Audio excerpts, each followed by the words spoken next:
दक्ष police news, पहिले खाकी मग बाकी। शहरात मच्छर व डासांमुळे आजार वाढत असताना कॅन्टोन्मेंट बोर्डाच्या आरोग्य विभागाकडून नागरिकांच्या सुरक्षेसाठी सर्वच वॉर्डातील विविध भागात धूर व जंतुनाशकांची फवारणी अधिक प्रभावीपणे अंमलबजावणी करण्यात आली। मंगळवार दिनांक 23 रोजी हाडोळा परिसरात विशेष औषध फवारणी मोहीम व डेंग्यू आळ्या तपासणी करण्यात आली। त्यात 3 ते 4 ठिकाणी ड्रममध्ये साचलेल्या पाण्यात डेंग्यू सदृश आळ्या आढळून आल्या। त्यांना त्वरित औषध फवारणी करण्यात आली। यावेळी आरोग्य अधीक्षक अमन गुप्ता, निरीक्षक शिवराज चव्हाण, मयूर, आरोग्य पर्यवेक्षक अशोक गायकवाड यासह आरोग्य कर्मचारी उपस्थित होते।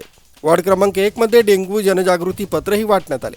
देवळालीसह परिसरात झालेल्या पावसामुळे साचलेल्या पाण्यात निकामी टायर, नारळाच्या करवंट्यांमध्ये पाणी साचून त्यात डास मच्छरांची निर्मिती होऊन अनेक आजार उद्भवत आहेत। कॅन्टोन्मेंट बोर्डानं सुरक्षा म्हणून आधीच उपाययोजना सुरू केल्यानं शहरात अशा आजारांच्या रुग्णांची संख्या नाशिक शहराच्या तुलनेनं अत्यंत कमी प्रमाणात आहे।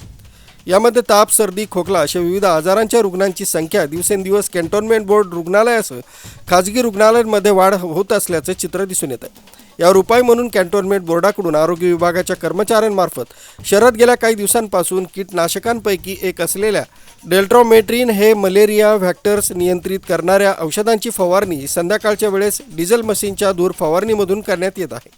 सायंकाळी सर्वच वॉर्डांमध्ये आठवड्यातून 2 वेळा प्रदूषित पाणी व गटारींच्या अवतीभोवती टेमेफॉस नामक ऑर्गोनॉफॉस्फरस, DDVP नियॉन, मेलॅथिओन अशा प्रकारच्या कीटनाशकांच्या फवारणीमुळे मलेरिया व डेंग्यूसारखे आजार निर्माण करणारा मच्छर, मीड आणि फ्लाय लार्वा नियंत्रित करण्यासाठी उपयोग मोठ्या प्रमाणात होत आहे।